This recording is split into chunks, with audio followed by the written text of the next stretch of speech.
ветер тени снова, даючи мне все больше натхнення.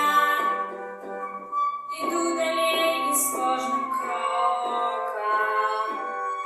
усьо ярчей мне пахне волі, шипшинами сад, листовки прихожих, стиль весь в фарбах дає мне спокой. Шипшиновий сад у вольній країні, а що було б, коли б був у іншій зовсім? І знов я крочу, знов все добре, а що було невольні часи? Шипшини зрезані всі цілком, альбоси сумні ростуть стіни.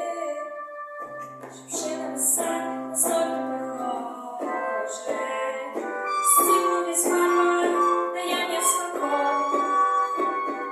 Шипшиновий сад.